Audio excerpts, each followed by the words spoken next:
I know we're going to have some more people joining us in the next few minutes, but I want to just push us along. My name is Robert Hobbins. I'm a postdoc in the Urban Sustainability, the Sustainable Futures Lab at Georgia State University in the Urban Studies Institute. And I'm the host today for the Atlanta Transformative Leaders Series.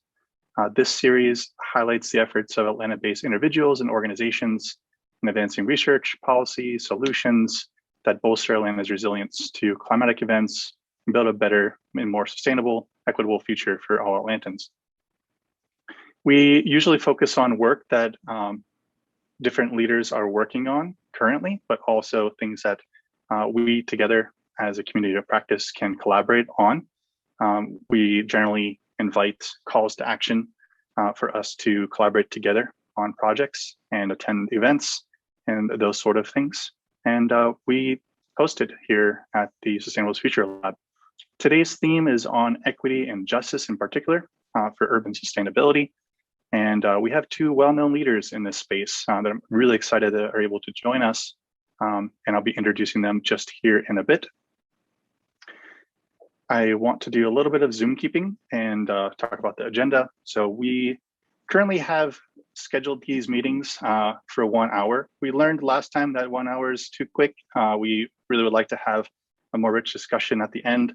So we'll be switching things up a little bit in the future to allow for more discussion at the end. But for now, we're keeping it to the hour to respect everyone's time for what they committed to. But for this hour, we will have first Matt Cox from Greenlink Analytics. We'll have a short Q&A. We'll maybe take 1 or 2 questions right after Matt's talk. And then we'll invite the Partnership for Southern Equity to come and speak, and then have time for Q&A afterward with Suzanne. And then we'll finish up with concluding remarks at the end and some upcoming events and introduce our next series of talks. I'm going to introduce Dr. Matt Cox. So Matt is currently the CEO of Greenlink Analytics, a company that he helped to start. Matt is a policy expert. He has his PhD in public policy from Georgia Tech. While he was at Georgia Tech, before starting Greenlink, he created Georgia Tech's Climate and Equity Policy Lab. He also later joined the City of Atlanta as the Building Energy Efficiency Program Manager. And now as CEO of Greenlink, Matt focuses on climate, energy, and equity, very well known for the Greenlink Equity Map. I have learned about it in my own work and highlight it very often when I talk to others about that very valuable resource for the community. And in general, they use knowledge and analytics to solve organizations and cities' problems, especially climate and social problems. So I would like to invite Matt to share his screen and begin his portion of the talk.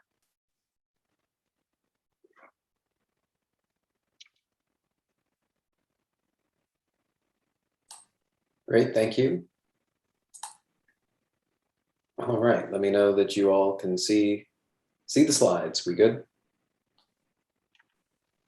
Excellent.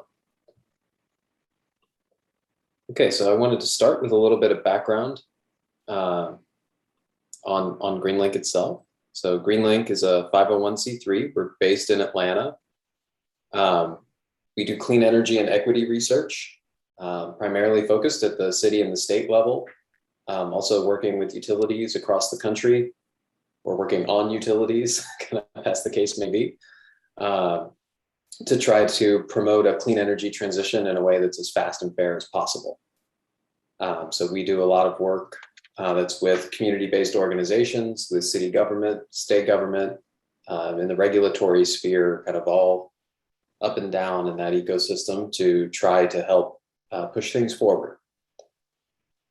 Our impact that you can see here on the slide, since 2015, our work has helped to avoid 3.6 billion tons of CO2 emissions, has helped identify opportunities to save $450 billion, and has helped save 1,800 lives through avoided pollutant emissions. And then the last one that we're now tracking because of the success of the Greenlink Equity Map is the number of equitable processes that have also been enabled through our work, which has now gotten to 76. So our work right now, we're working with about 80 cities across more than 30 states to try to further those goals. My own background was just mentioned, so I won't spend too much time on that. So I wanted to focus our attention here on city energy goals and the way that we think that those ought to be developed. So one core thing that we emphasize is that cities and governments in general need to be working in the public interest. This particular chart may be familiar to many of you on the call. It's kind of the newer updated version of the City Planning Classic and Arnstein's Ladder. This is kind of the newer versions that you're seeing make the rounds now on the spectrum of community engagement. There's some really nice adjustments to this. I don't want to say that it's just like copy paste from what has been. You can see that there's new material here, like what are the activities or what are the resource allocations that are required on this one. But at a high level, we think that cities should seek to create and sustain laws and norms that are going to deliver on public values that are established through democratic consensus.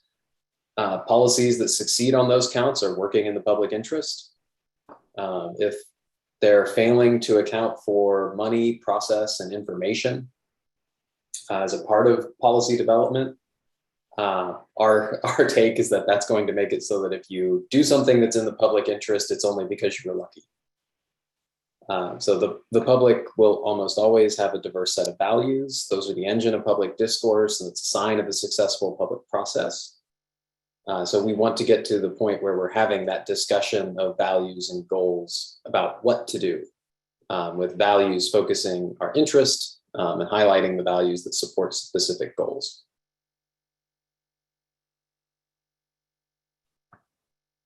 So cities have made a lot of clean energy commitments, especially if you look back over time. If we look today, we see that there's about 180 American cities that have climate and clean energy pledges. So I think it's a worthwhile question to say, are they serious?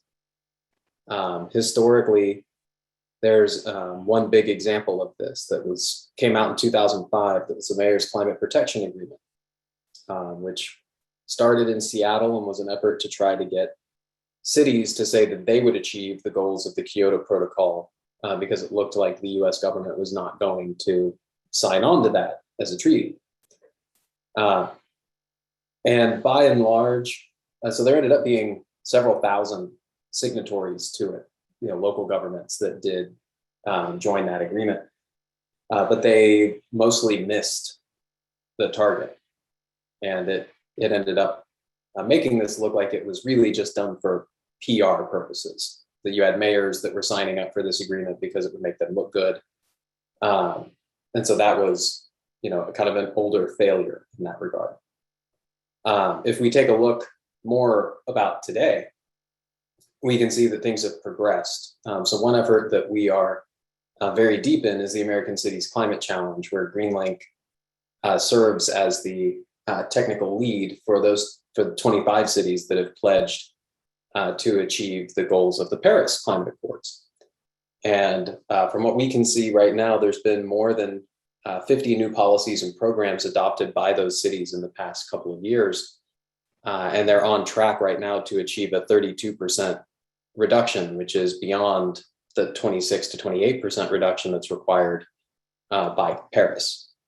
So in that case, I would say that we have some evidence that they are serious now, but that's hard to say that all 180 that are listed here are all moving in the same direction with the same kind of intentionality.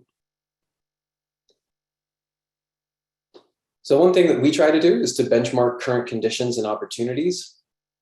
These are results that we've put together coming out of several recent studies that we've done. So the top left is a result of the first two images, really. The scatter plot and the map are both out of a recent GEM report that you can find on equitymap.org that took a look at the coincidence of health, race, and energy burden in Houston and Miami. What we found in Houston is that today there's over 150,000 highly energy burdened, low income households that are experiencing asthma rates above the citywide average. When we take a look at Miami in the second panel, you see that asthma rates are the highest in minority neighborhoods across the city, but not just any minority. They're actually the highest in predominantly Black neighborhoods, which was an interesting finding given the cultural diversity of Miami. I've also included here a snapshot of City of New Orleans, which might be relevant to folks right now, given the recent hurricane damage. What we find in their case is that energy burdens that are in the 67th percentile exceed 10% in New Orleans. So that's the percent of income being spent on utility bills. Being over 10% is considered to be severe energy burden. That's more than 3 times the national average. And so we're seeing that that applies to basically a third of the households within New Orleans.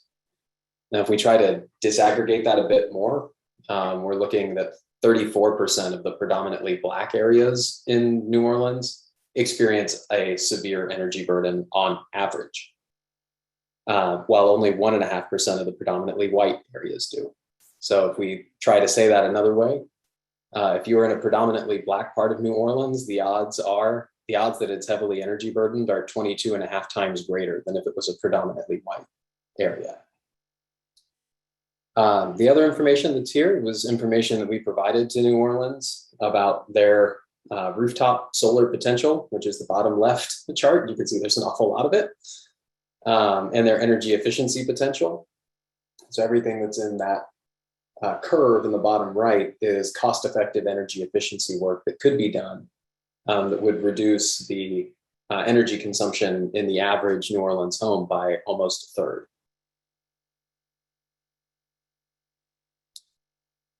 Continuing, we want to then, once we've got a baseline understanding of where we are, we want to have a conversation to determine what the desirable outcomes are. So we believe that progress on climate equity requires productive working relationships between city government and communities, and that data itself isn't going to stand alone or tell a complete story. So we developed this process guide for city-community collaboration. Some of our contributing authors were Partnership for Southern Equity, who you'll hear about a little bit later today. But that's a great resource on how to bring folks together in a process of joint meaning making, which is trying to get everybody to come together and share perspectives and explore the data to facilitate mutual understanding, help build the relationships, and lay a foundation for collective action. So one of the other things that we do in this area is really the provision of GEM itself, which is the Greenlink equity map. That displays 33 equity indicators at a neighborhood level across the country. We currently have about 500 users that are participating with GEM and as a part of our broader community of practice, which enables peer-to-peer learning. We bring in researchers to speak about the latest research findings and also bring in community-based organizations and cities to start that discussion in real time.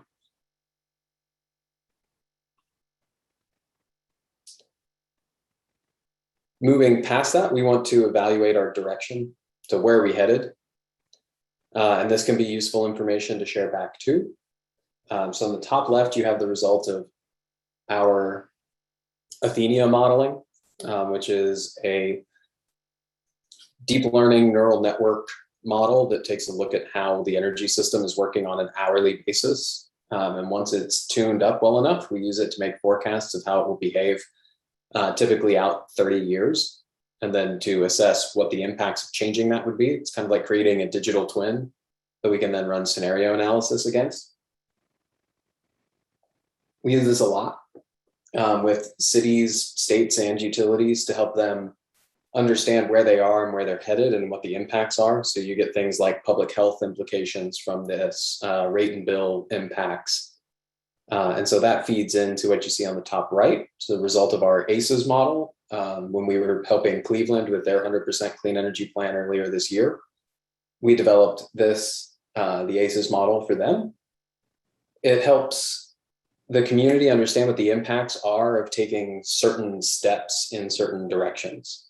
So looking at, say, a full-on effort in energy efficiency or in rooftop solar or battery storage, it helps explain what the cost and benefits of that are going to be, as well as what the impact on energy burden will be, what the impact on economic development will be. So how many jobs are we looking at creating?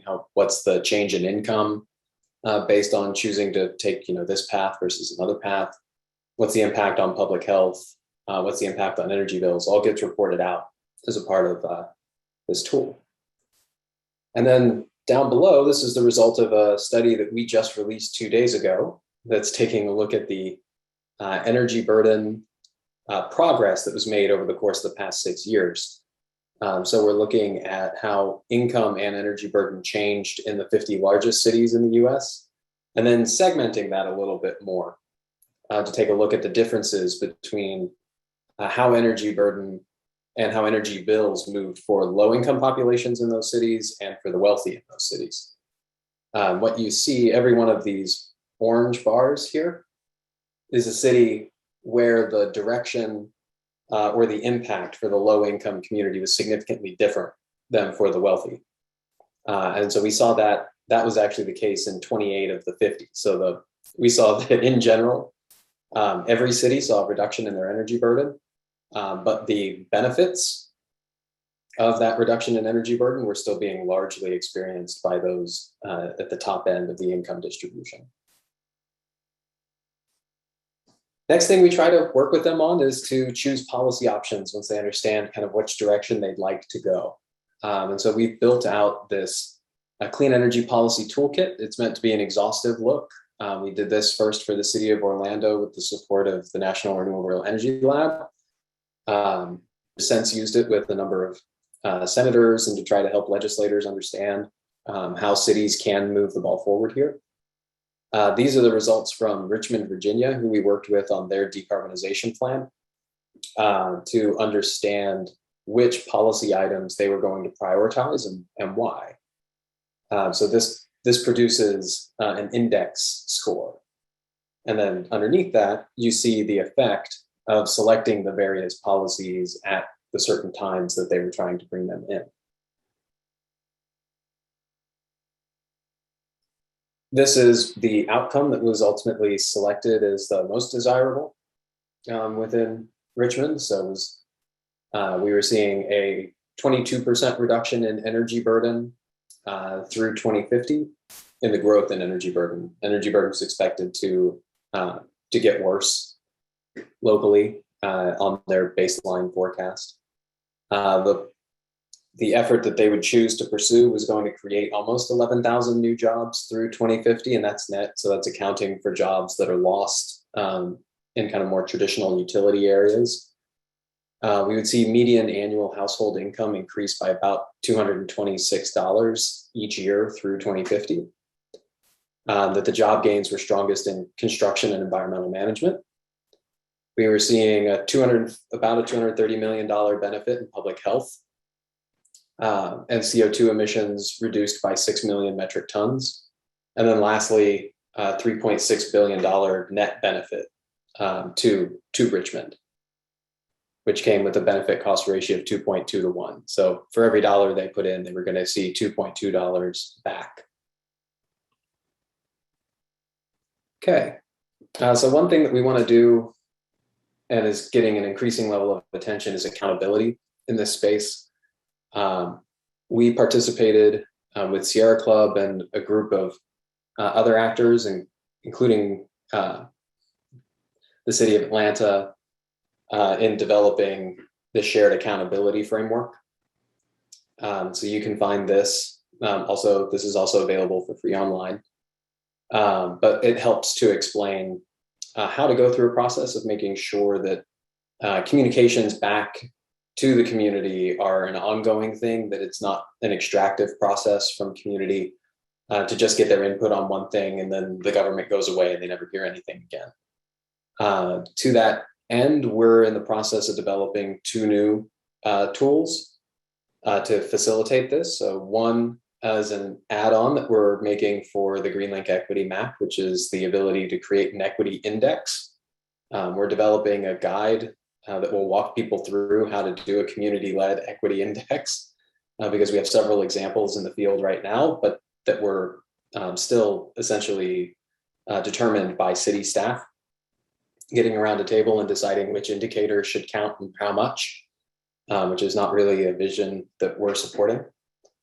So we'll be issuing that, and we're piloting the deployment of the equity index and the process guide in about 5 cities, including Atlanta. So that should be happening through the end of this year.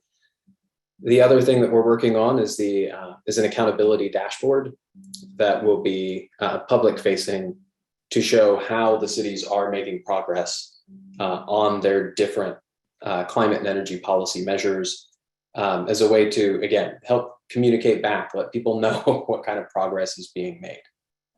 One thing that we're seeing is a high value for both of those, as generally the community as well as leadership inside of City Hall want simpler explanations. They don't want to see a detailed map that's got 60 different equity indicators tried to be spelled out. It just becomes overwhelming.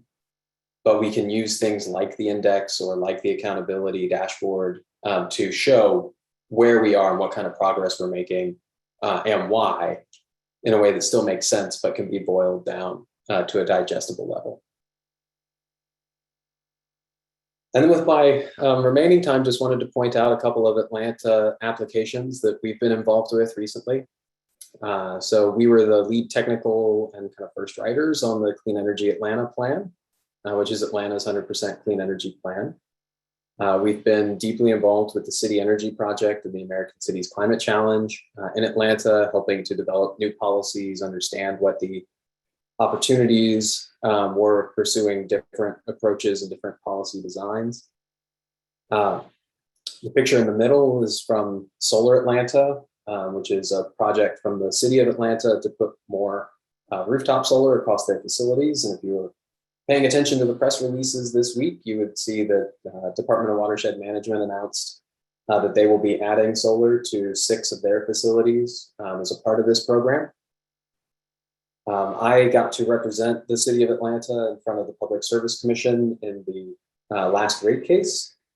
So I've got that little snapshot there. And then we've also been supporting the broader ecosystem of nonprofits and city work and the research institutions through the Atlanta Better Buildings Challenge and Drawdown Georgia. Okay, and with that, I will wrap and take a couple questions.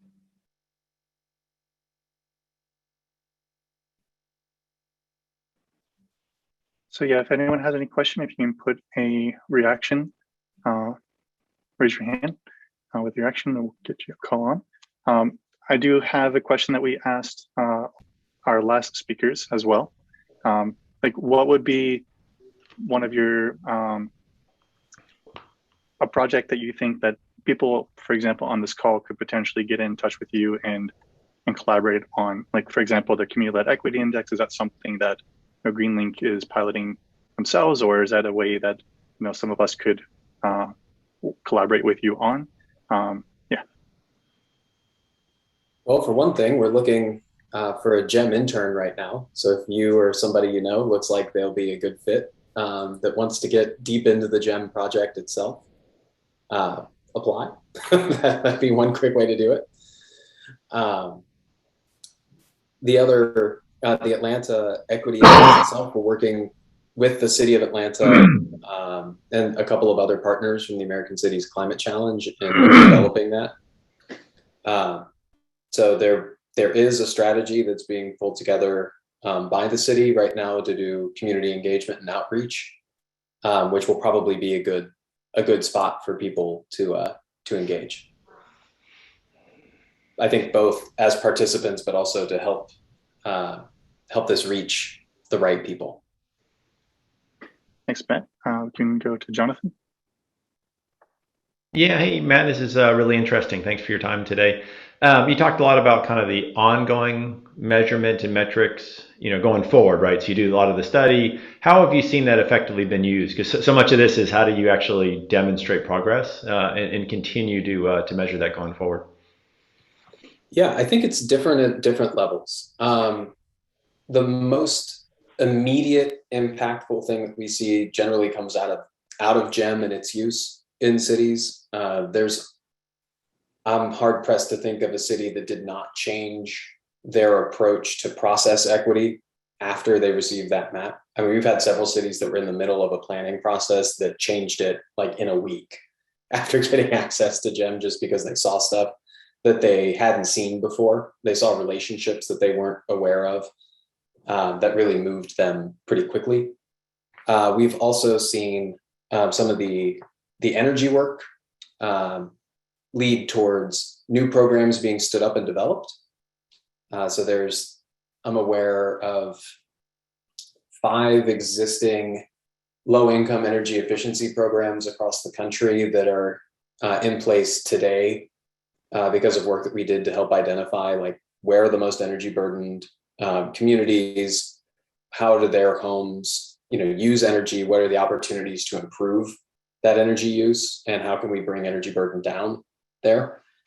So that's a very active space.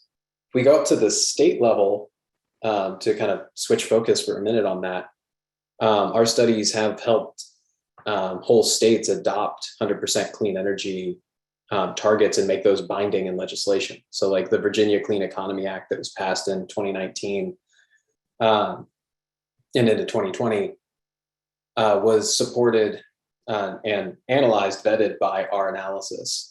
And that moved them from not having a goal to easily having the most aggressive goal in the Southeast. No, thanks. That's helpful. Yeah, love to. Maybe we can catch up more. That's really interesting. Excellent. Looking forward to it. I see David has a question in the chat asking about the other 5 cities in addition to Atlanta that you've worked with. Yeah, I mean, so there's Atlanta, there's Denver, there's Cleveland, Charlotte, and Orlando all right now. And there's additional ones that are kind of in process who we're working with to do similar efforts. We have time for one more question. If anyone wants to take a shot. Neil. Hi, Matt. I was curious, with those cities that you chose, was there anything unique about them that made you, or were you looking for anything in particular that kind of brought them together that would make all of this work, or did you just randomly choose these cities? Was there something that stood out that says, oh, maybe I want to use them for this reason, I guess? So they all share the characteristic that they're all part of the American Cities Climate Challenge. And so we are available to those cities as consultants through that network.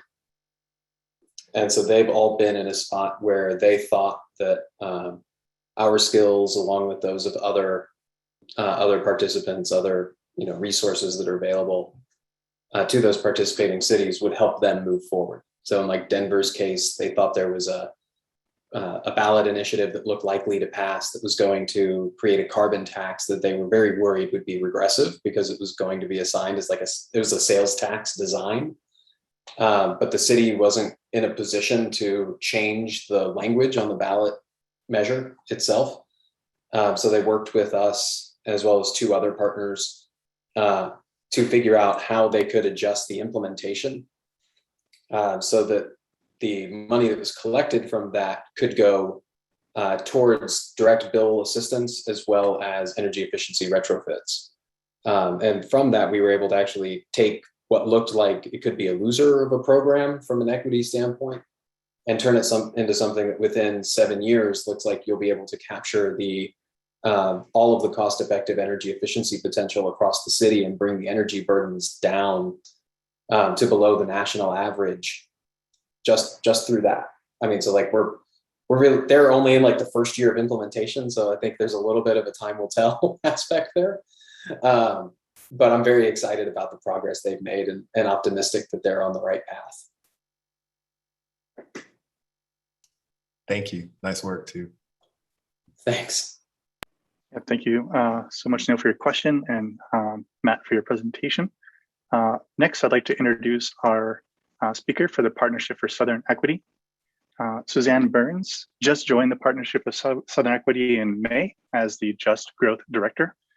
Though she comes with over 30 years of nonprofit management and state government and private consulting leadership, she has served as the founder of the Collective Wisdom Group. I believe she still is organizing that group, and also has been a leader at the Captain Planet Foundation, Sustainable Atlanta, was part of the Georgia Department of Natural Resources, actually served as Assistant Director for Sustainability, and has a background in environmental studies and mechanical engineering. And currently, as I mentioned, at the Partnership for Southern Equity, PSE focuses on racial equity and shared prosperity for all in Greater Atlanta and the Southeast more generally. So yeah, pleased to have Suzanne with us, and I can invite her to share her screen. Thank you, Robert. Thanks everybody for taking time to be with us today. Great to catch up on all the amazing work that Matt's team is doing. We're definitely a partner of theirs, and I heard several things mentioned that I think we need to dive more deeply into. Let me see if I can get the right screen to share here. And let's see, is that showing up okay? Yeah, we can see it. Okay, great. So I'm going to provide a pretty high-level overview of the work today of the Partnership for Southern Equity. We are in a period of astronomical growth and expansion of our work right now, and so it's an interesting time to try to hit the high level across all of the work because it's changing so frequently. I will start out by saying that climate resilience is something that you will see woven into all of the different dimensions to our work. It may not be as explicitly at the forefront of the language on all of these efforts, but in the design of the priorities for the organization and in the way that we really are sort of imagining our theory of change, we do see that racial equity in a sense is sort of our secret weapon to get to climate resilience, that we ultimately as a society, as a world, will not get to climate resilience and being able to really adapt to the new climate that is already with us and changing rapidly if we don't put significant pressure on our institutions, our decision makers around racial equity. I think some of the things that you learned from Matt were really great resources and tools and data points to help towards that. And we see that grassroots efforts are a really, really critical component of getting towards that state of equity and climate resilience. So I will sort of skip over some high level, and then hopefully we'll have a couple of moments for questions at the end. Let me see. Okay, so our mission statement here real quickly is advancing policies and institutional actions that promote racial equity and shared prosperity for all in the growth of metropolitan Atlanta and the American South.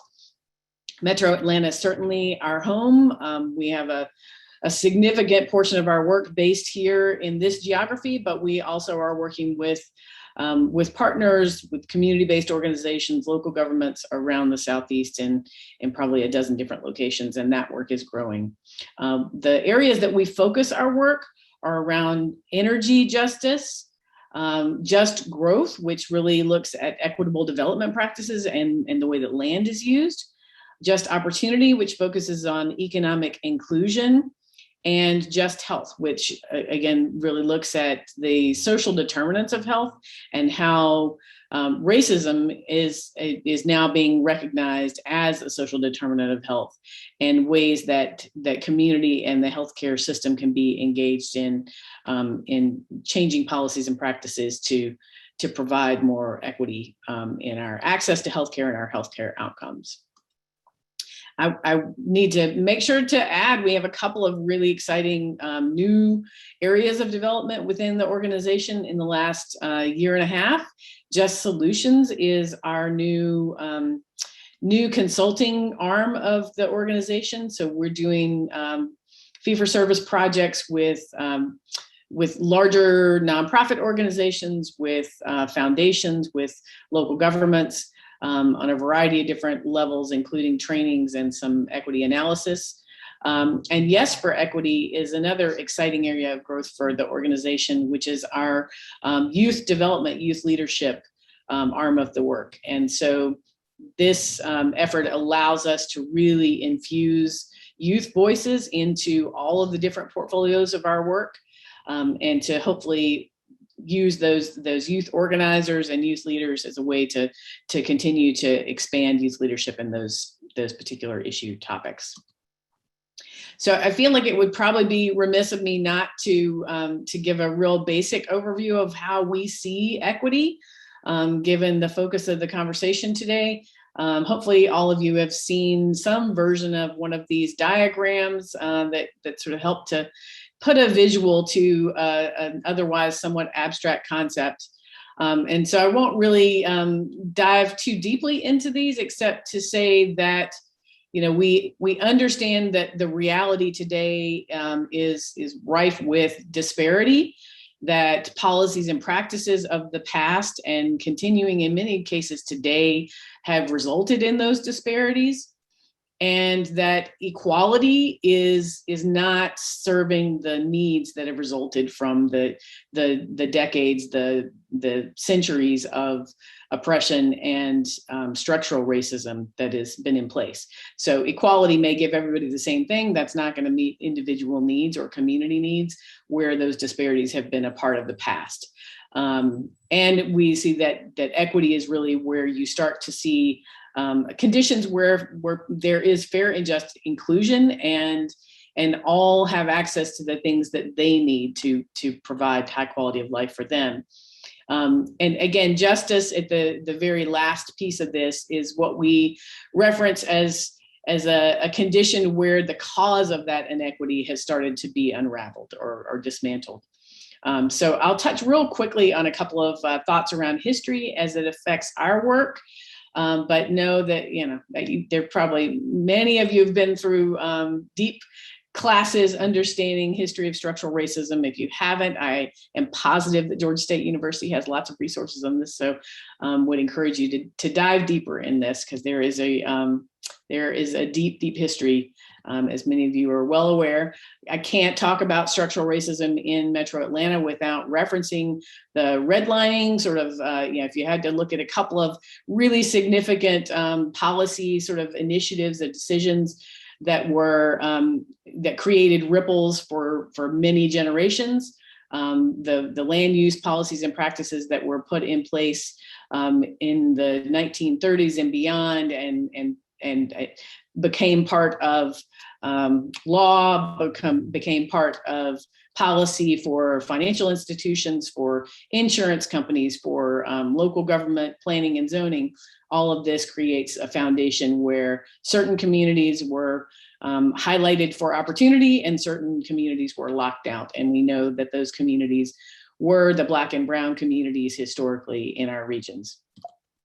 If you look at another sort of set of decisions that created this sort of foundation for inequity, infrastructure investments, which again, it's all tied together. There's no way to really pull one thread and not have it tug at the whole fabric.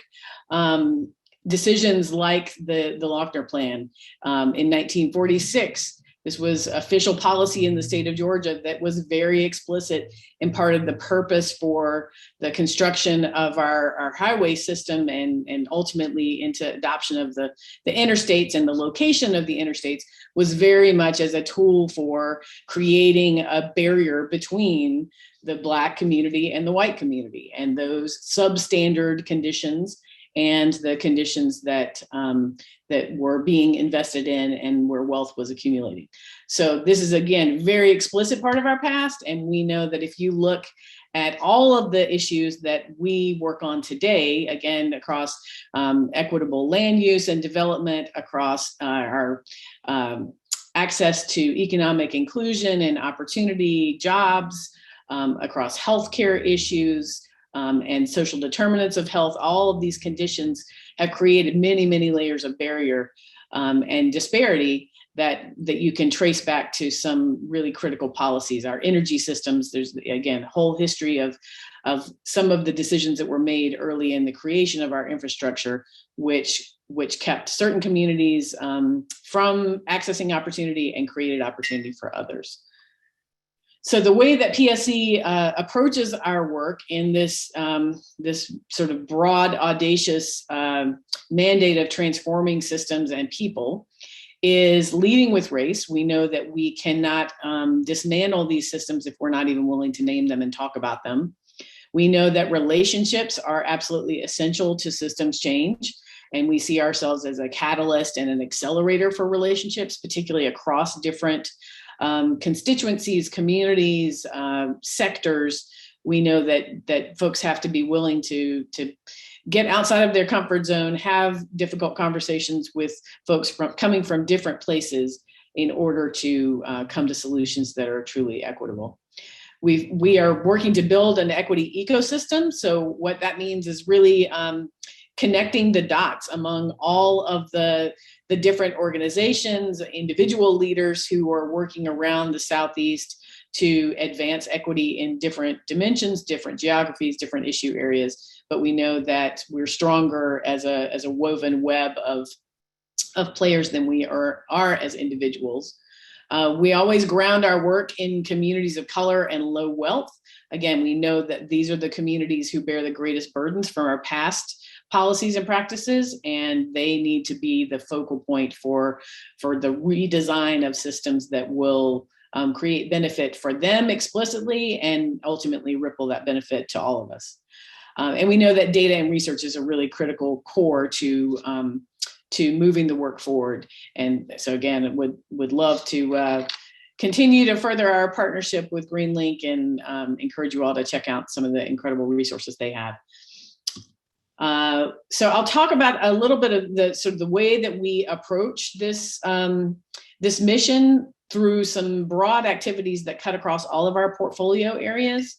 The first is resident leadership development.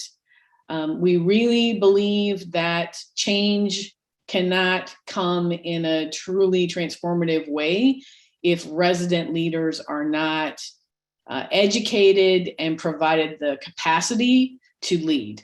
We know that their lived experiences are incredibly rich and insightful and bring great wisdom, and that there are, again, many barriers in their path or in their journey to trying to become leaders and elevate their experiences and their perspectives. So we have a number of different leadership academies that we've developed over the years, including a Just Energy Academy, a Resident Leaders for Academy, Transformation Alliance Academy. We've focused on different topical areas. We've focused on youth leadership, on adult leadership. We just kicked off last week a brand new pilot academy, a Development Watch Academy, that's really focused on land use and development decisions and understanding that system very deeply for residents in particularly Southwest Atlanta communities where we're piloting that program. But this idea of leadership development is really core to everything that we do. And ultimately, as you know, we're still a fairly young organization in this work, but as we expand, our vision is that we are creating a really full pipeline for a resident leader coming from any community at any level of education to be able to ramp up their learnings and their building their network and opportunities for leadership. So that's a big part of our work. Organizational capacity building is another big piece of our work. Again, as we see that as this sort of ecosystem weaver, sitting at an umbrella level across the region with dozens and dozens, hundreds of different organizations working to advance the issues that we care about and the communities that we care about, that there is a great need for additional capital, additional sort of organizational capacity.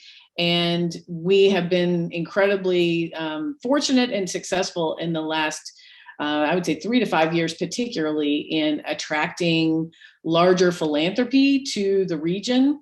In many cases, I would say increasingly in a sense of sort of understanding the complicitness that philanthropy has had in providing sort of crumbs for the organizations that were doing the really transformational kind of work in the region, while other parts of the country received more investment. Particularly organizations led by people of color have been historically far under resourced compared to their white-led peers. So this is something that we're doing something about. The Justice 40 Accelerator is something that is a really exciting new initiative that we've become involved in the last year. And this relates to the federal Justice 40 goal, which is to secure environmental justice and spur economic opportunity for communities that have been overburdened by pollution and underinvested in housing, transportation, water, and wastewater infrastructure and healthcare. So this is now part of federal policy that is rolling out, and at the Partnership for Southern Equity, along with our partners at Elevate, Groundswell, the Solutions Project, and Hummingbird, we really recognize that if the organizations in the Southeast, in the nonprofit community, don't have the capacity to be recipients of federal dollars, then there is a huge, tremendous lost opportunity with this once in a generation level of investment coming that could actually not change the circumstances on the ground. And so building capacity is a big part of this. I have to share sort of the mission, the vision for the Justice 40 Accelerator is that anchored in love, service, and sincere commitment to frontline communities, the Justice 40 Accelerator seeks to leverage this moment to radically reimagine the existing government resource delivery system as a restorative and a reparative framework that better supports Black and historically disinvested communities of color. So this is something that we're very involved in right now. I've just had our first $3 million distribution of funds to about 52 organizations that are now part of a cohort that are building their capacity. And we have a number of other funds that we have rolled down over the last couple of years, including some COVID support and some other capacity building for local organizations. So this is a big part of our work. Our circles are really sort of core to the way that we approach our work. And these were some of the earliest parts of the organizational structure at PSC to take shape. And so we have a circle for each one of our portfolios. We have Just Growth Circle, Just Energy Circle, Just Opportunity Circle, and the Just Health Circle. And these are really our communities of practice, of learning, and starting to build towards advocacy. We, again, know that relationship building is a really critical piece for systems change, bringing people together who have not had the opportunity to learn basic racial equity fundamentals, who haven't had an opportunity to work with community partners in a real way. And so we go to great lengths to sort of curate the community organizations and the larger non-for-profit and government partners that we invite into these circles to have a balance and to challenge people's thinking and learn together, lift up examples of what does equity in practice look like for these different areas. Let's see. So we are also, one of the areas that we invest our work in is around tool development. And I will say this is, in the scheme of things, a fairly small portion of the overall body of work, but it is something that we see is important to our work. The Metro Atlanta Equity Atlas was something that we brought forth and developed in 2013-14. And it was at a time where really we knew that there was a sense of discovery around inequity. at that time, and it was really important to lift up and sort of shine a light on the inequity that existed. So it was, again, based in a far less technologically sophisticated time, all of 7 years ago. But we did have this as both a digital and a print resource. It was put in libraries around the region. It was used as sort of an early tool and resource around equity indicators. What we are building right now, which is something that I think is very complementary at a different scale to some of the work that Matt shared, is the Metro Atlanta Racial Equity Atlas, which is a collaboration that we are building right now with the Neighborhood Nexus and the Atlanta Regional Coalition for Health Improvement, Archie. And so the idea is that it's essentially sort of evolving the thinking around an equity atlas to be much more asset and aspirational driven, not an exercise in holding up all of the bad things that happen in the same communities over and over again. We want to lift up the good that is happening there and highlight work that is moving towards increasing those great, well-resourced sort of initiatives.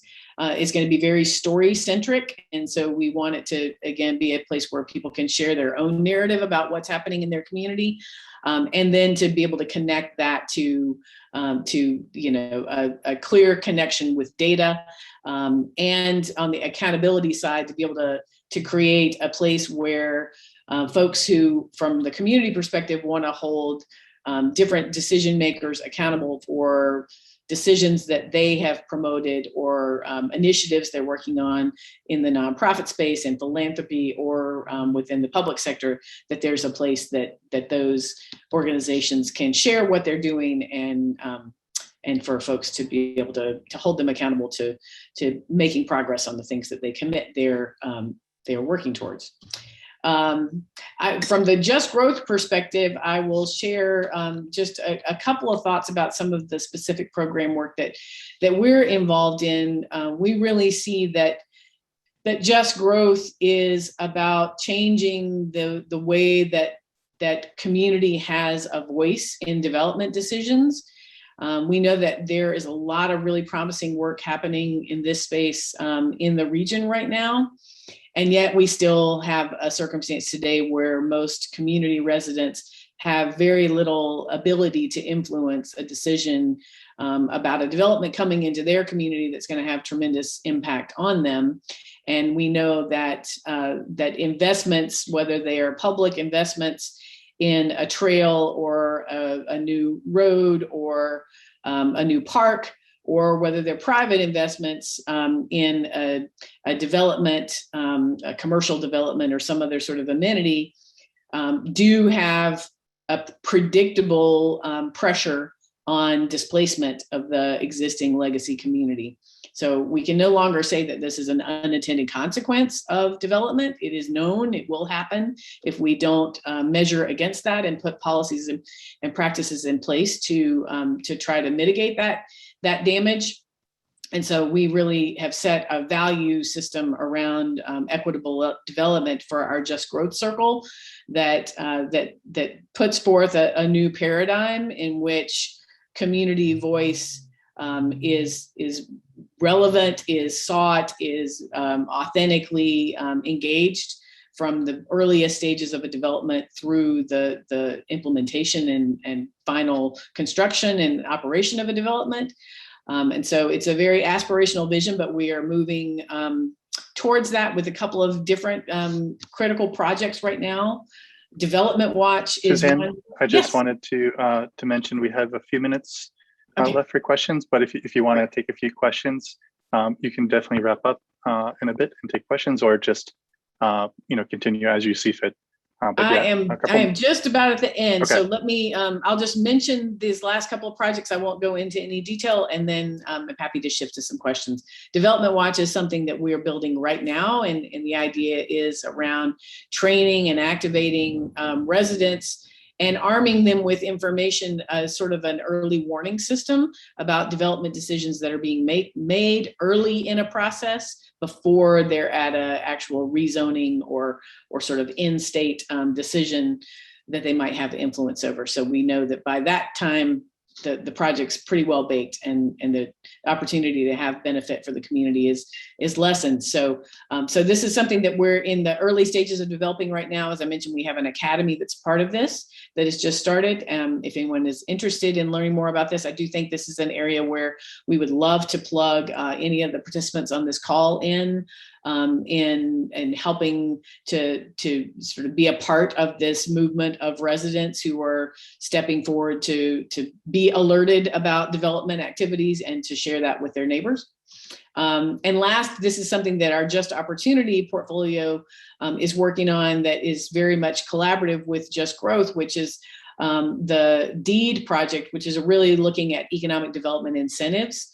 And trying to see more equity in economic development. And we know that the decisions made around economic development and incentives are sort of the flip side of the coin from the decisions that are made around particular developments and how they have impact on communities. So it's all very related, but we ultimately want to see more transparency in the creation of economic developments and incentives, and make sure that there is some accountability for the public benefit that is given to private developers for development purposes.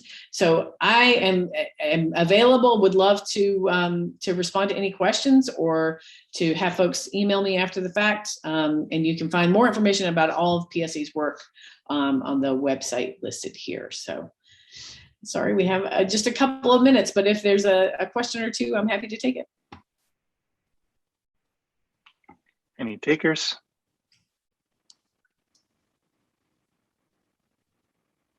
Maybe while people are thinking, I did have a question about the Yes for Equity. I just looked at it real quick, and I see that you had done work in North Carolina. Do you do Yes for Equity work here in Atlanta as well? That is that's very much a sort of currently growing body of work. It was the Yes for Equity sort of efforts began in North Carolina, really around some of the public health impacts of certain policies and decisions. And that's evolved to our Atlanta-based operation recently. So one thing that I can point to that's a very active project with the Yes for Equity team is they're hosting a mayoral forum right now, coming up in, I believe it's October 24th. And maybe if, I think there may be somebody on the call here from our team who knows that date, but that's completely youth driven. They're organizing, they're facilitating, they're promoting, they're coming up with the questions. So it will be a really exciting opportunity for them to interact with our mayoral candidates.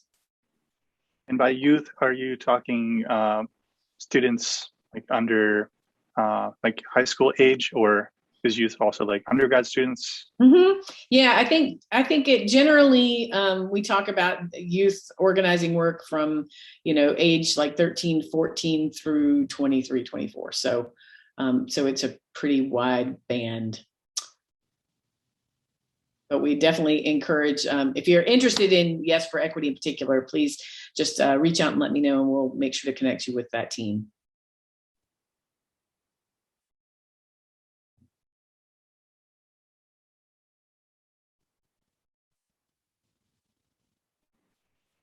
We have time for maybe one last question. If anyone would like to take a shot.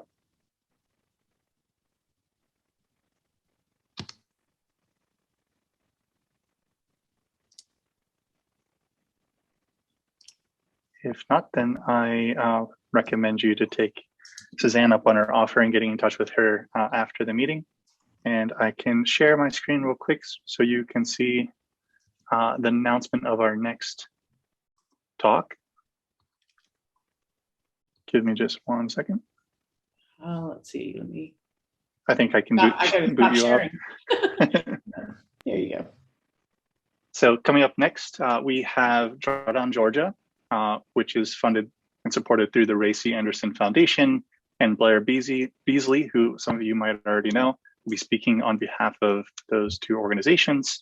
We also have Arizona's faith-based communities involved, and we would like to give them a platform to talk about their work. Cody Norred director of Georgia Interfaith Power and Light, is going to be joining us for that talk as well. So that's going to be Thursday, October 21st from 1 to 2. And we hope you'll be able to join us for that. But if not, as many of you guys know, we do have a YouTube channel, and we are recording these talks, putting them there for those people who couldn't make it to listen in. So thank you for joining us, and especially thanks to Matt and Suzanne for joining us today. Thanks, everyone, and hope you have a great rest of your day. Thanks so much.